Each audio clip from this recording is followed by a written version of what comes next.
Hello friends, स्वागत है आपका हमारे इस वीडियो में। और इस वीडियो में हम जानेंगे प्रकाश के अपवर्तन के बारे में, और साथ में हम ये भी जानेंगे कि अपवर्तन होने के बाद प्रकाश के चाल के साथ साथ और किन चीज़ों में परिवर्तन होता है। और साथ में हम ये भी जानेंगे कि प्रकाश का अपवर्तन का हमारे दैनिक जीवन में क्या उपयोग है या कौन सी घटनाएं हैं जो हमें दैनिक जीवन में देखने को मिलती हैं। और इसको हम दो भागों में पढ़ेंगे, एक वायुमंडलीय अपवर्तन के रूप में और एक जलीय अपवर्तन के रूप में। इस वीडियो को आप लास्ट तक देखिएगा, तभी ये सभी चीज़ें आपको आएंगी। तो चलिए शुरू करते हैं। प्रकाश का अपवर्तन। तो पिछले वीडियो में हमने जाना कि अगर कोई पेंसिल किसी जल में इस प्रकार रखी गई हो कि उसका कुछ हिस्सा जल के बाहर और कुछ हिस्सा जल के अंदर हो, तो हमें टेढ़ी दिखाई देती है।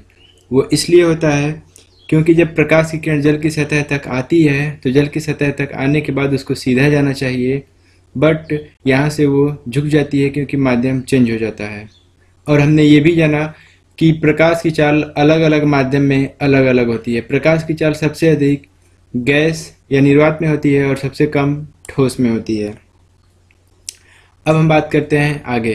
तो जब प्रकाश की किरण विरल माध्यम से सघन माध्यम में जाती है तो उसकी चाल कम हो जाती है, जिसके कारण वह झुक जाती है।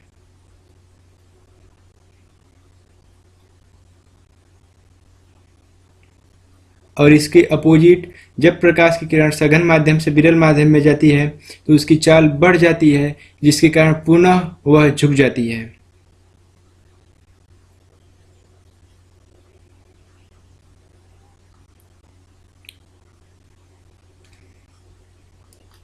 इसका मतलब यह है कि प्रकाश जब एक माध्यम से दूसरे माध्यम में जाती है तो अपने रास्ते या पथ से विचलित हो जाती है। जो किरण किसी तल पर आती है उसे आपतित किरण कहते हैं। जैसे चित्र में ये किरण तल इस तल पे आ रही है तो इस किरण को हम आपतित किरण कहेंगे, और दूसरे चित्र में ये भी किरण इस तल पर आ रही है तो इस किरण को भी हम आपतित किरण कहते हैं।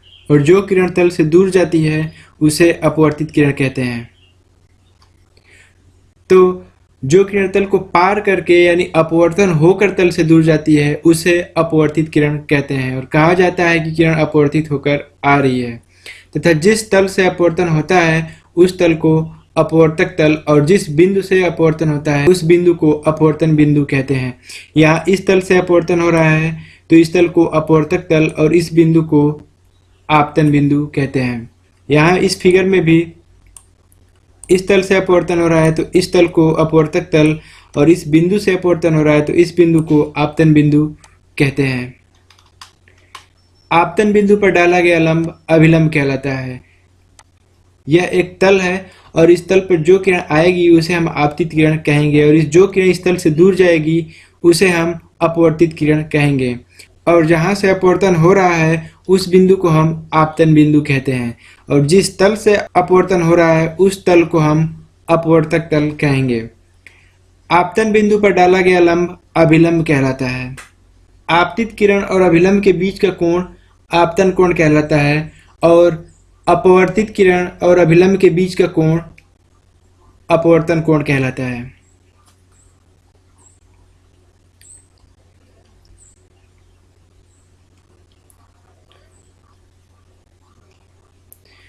अब हम बात करेंगे प्रकाश का अपवर्तन। तो अब हम जान चुके हैं कि जब प्रकाश की किरण एक माध्यम से दूसरे माध्यम में प्रवेश करती है तो वह अपने पथ से विचलित हो जाती है। इसे ही प्रकाश का अपवर्तन कहते हैं। या अगर दूसरे रूप में कहें तो जब प्रकाश की किरण एक माध्यम से दूसरे माध्यम में जाती है तो वह थोड़ा सा झुक जाती है, और इसे ही प्रकाश का अपवर्तन कहते हैं। प्रकाश के अपवर्तन के दो नियम हैं। पहला, आपतित किरण, अपवर्तित किरण, अभिलंब और आपतन बिंदु चारों एक ही तल में होते हैं। एक ही तल में होने का मतलब ये है फ्रेंड्स, जो कंडीशन आप इस समय देख रहे हैं वह एक तल में है, बट यह कंडीशन एक तल में नहीं है। अब हम बात करेंगे सेकेंड लॉ की। तो सेकेंड लॉ ये है कि आपतन कोण की ज्या तथा अपवर्तन कोण की ज्या का अनुपात सदैव नियतांक होता है। इसे ही दूसरे माध्यम का पहले माध्यम के सापेक्ष अपवर्तनांक कहते हैं। इसे स्नेल का नियम भी कहते हैं। ध्यान रहे फ्रेंड्स, जब स्नेल के नियम की बात की जाए तो उस समय अपवर्तन के सेकेंड लॉ हमारे दिमाग में आना चाहिए। तो ये नियम है, साइन आई बटा साइन आर एक कांस्टेंट होता है जो दूसरे माध्यम का पहले के सापेक्ष अपवर्तनांक कहलाता है। अब हम बात करते हैं, यदि पहले माध्यम में प्रकाश की चाल v1 और दूसरे माध्यम में प्रकाश की चाल v2 हो तो साइन i बटा साइन r का अनुपात v1 और v2 के अनुपात के बराबर होगा, जो कि अपवर्तनांक होता है। अब हम जान लेते हैं कि आखिर अपवर्तन का कारण क्या है। तो अपवर्तन का कारण यही है फ्रेंड्स कि प्रकाश की चाल अलग अलग माध्यम में अलग अलग होती है, इसीलिए प्रकाश का अपवर्तन होता है। तो फ्रेंड्स, अगर हमसे कोई पूछ ले कि प्रकाश का अपवर्तन क्यों होता है, तो उसका सिंपल सा यही जवाब है कि प्रकाश का चाल अलग अलग माध्यम में अलग अलग होना ही प्रकाश का अपवर्तन का कारण है। अब हम बात करते हैं कि अपवर्तन की घटना में प्रकाश का कौन कौन सी ऐसी चीजें हैं जो नहीं बदलती हैं। तो फ्रेंड्स, अपवर्तन की घटना में प्रकाश की आवृत्ति तथा रंग नहीं बदलता, जबकि अपवर्तन होने के बाद प्रकाश की चाल, तरंगदैर्ध्य, आयाम, तीव्रता, ऊर्जा और कला, ये सभी चीजें बदल जाती हैं। तो ध्यान रहे फ्रेंड्स कि अपवर्तन होने के बाद प्रकाश की आवृत्ति और रंग में कोई परिवर्तन नहीं होता, जबकि चाल, तरंगदैर्ध्य, आयाम, तीव्रता, ऊर्जा और कला बदल जाते हैं। जब प्रकाश की किरण विरल माध्यम से सघन माध्यम में जाती है तो उसकी चाल घट जाती है, जिसके कारण वह अभिलंब की ओर झुक जाती है। तो इस बात को याद रखिएगा फ्रेंड्स, ये परीक्षा में कभी कभी पूछ लिया जाता है कि जब प्रकाश की किरण विरल माध्यम से सघन माध्यम में जाती है तो वह अभिलंब से दूर हटती है कि अभिलंब की ओर झुकती है। तो फ्रेंड्स, वो अभिलंब की ओर झुक जाती है। कब? जब प्रकाश विरल माध्यम से सघन माध्यम में जा रही हो तब। ध्यान रहे फ्रेंड्स, जब प्रकाश विरल माध्यम में सघन माध्यम में जा रही हो तो अभिलंब की ओर झुकती है। यदि फ्रेंड्स विरल माध्यम में प्रकाश की चाल v1 और सघन माध्यम में प्रकाश की चाल v2 हो तो v1 is greater than v2, यानी v1 का मान ज्यादा होगा v2 से, क्योंकि सघन माध्यम में प्रकाश की चाल कम हो जाएगी तो ये कम होगा, और विरल माध्यम में प्रकाश की चाल अधिक होगी तो ये अधिक होगा। तो यहाँ पे v1 अधिक है और v2 कम है। और फ्रेंड्स, यहाँ पे ये किरण झुक गई है, जिससे r का मान कम हो गया है, तो r का मान कम होगा I की अपेक्षा, तो उसकी चाल घट जाती है और अपवर्तन कोण का भी मान घट जाता है।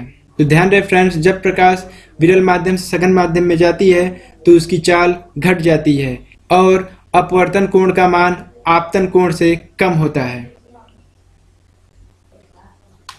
अब हम बात करते हैं आगे, जब प्रकाश की किरण सघन माध्यम से विरल माध्यम में जा रही हो तब।